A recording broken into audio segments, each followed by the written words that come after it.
اس خاموش تبلیغ کے نتیجے میں 40 افراد نے اسلام قبول کیا۔ اس طرح اسلام کی بنیاد مضبوط ہو گئی۔ تب اللہ کا حکم آیا، اے کمبل لپیٹ کر لیٹنے والے، اٹھو اور خبردار کرو، اپنے رب کی بڑائی کا اعلان کرو۔ یہ سورہ مدثر کی پہلی 2 آیات کا ترجمہ ہے۔ ان میں نبی صلی اللہ علیہ وسلم کو اس عظیم اور جلیل کام کے لیے اٹھنے اور نیند کی چادر پوشی اور بستر کی گرمی سے نکل کر جہاد، کوشش اور مشقت کے میدان میں آنے کے لیے کہا گیا۔ یا ایھا المدثر قم فانذر، اے چادر پوش، اٹھ اور ڈرا۔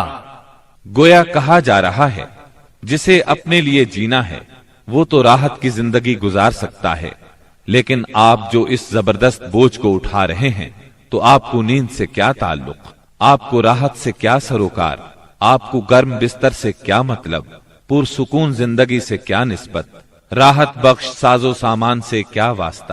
آپ اٹھ جائیے اس عظیم کام کے لیے جو آپ کا منتظر ہے، اس بھاری بوجھ کے لیے جو آپ کے لیے تیار ہے۔ اٹھ جائیے جد و جہد اور مشقت کے لیے، تکان اور محنت کے لیے اٹھ جائیے کہ اب نیند اور راحت کا وقت گزر چکا۔ اب آج سے مسلسل بیداری ہے، طویل اور مشقت سے لبریز جہاد ہے۔ اٹھ جائیے اس کام کے لیے، مستعد اور تیار ہو جائیے۔ یہ بڑا عظیم اور پرہیبت حکم ہے۔ اس نے نبی صلی اللہ علیہ وسلم کو پرسکون گھر، گرم آغوش اور نرم بستر سے کھینچ کر تند طوفانوں اور تیز جھکڑوں کے درمیان انتہائی گہرے سمندر میں لا کھڑا کیا، لوگوں کے ضمیر اور زندگی کے حقائق کی کشاکشی کے درمیان پہنچا دیا۔ پھر رسول اللہ صلی اللہ علیہ وسلم اٹھ گئے اور قریباً 20 سال تک اٹھے رہے۔ آپ نے اپنا چین، سکون اور آرام چھوڑ دیا۔ زندگی اپنے لیے نہ رہی، اہل و عیال کی نہ رہی۔ آپ اٹھے تو پھر اٹھے ہی رہے۔ کام اللہ کی طرف دعوت دینا تھا۔ آپ نے یہ کمر توڑ بار گراں اپنے کندھوں پر کسی دباؤ کے بغیر اٹھا لیا۔ یہ بوجھ تھا، اس روئے زمین پر امانت کبریٰ کا بوجھ، ساری انسانیت کا بوجھ، سارے عقیدے کا بوجھ، میدانوں میں جہاد اور دفاع کا بوجھ۔ آپ نے 20 سال سے زیادہ عرصے تک مسلسل اور ہمہ گیر مارکا آرائی میں زندگی بسر کی، اور اس پورے عرصے میں جب سے آپ نے وہ آسمانی ندا، اللہ کی آواز سنی اور یہ بھاری ذمہ داری پائی، آپ کو کوئی ایک حالت کسی دوسری حالت سے غافل نہ کر سکی۔ اللہ آپ کو ہماری طرف سے اور ساری انسانیت کی طرف سے بہترین اجر عطا فرمائے، آمین۔ پھر اللہ تعالی نے آپ کو حکم دیا، فاصدع بما تؤمر واعرض عن المشرکین۔ اے نبی، جس بات کا آپ کو حکم دیا گیا ہے اس کا صاف صاف اعلان کر دیجئے اور مشرکین سے رخ پھیر لیجئے۔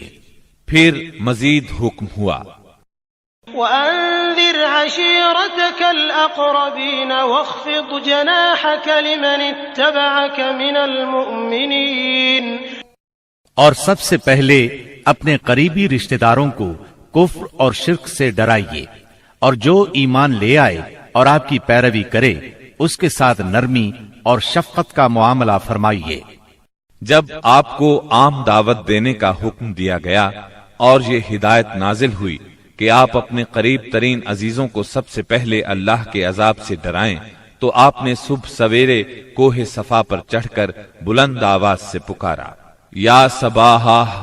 عرب میں یہ صدا وہ شخص لگاتا تھا جو صبح کے جھٹپٹے میں کسی دشمن کو اپنے قبیلے پر حملہ کرنے کے لیے آتے دیکھ لیتا تھا۔ آپ کی یہ آواز سن کر لوگوں نے پوچھا، یہ کون پکار رہا ہے؟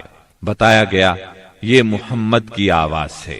اس پر قریش کے تمام خاندانوں کے لوگ آپ کی طرف دوڑ پڑے۔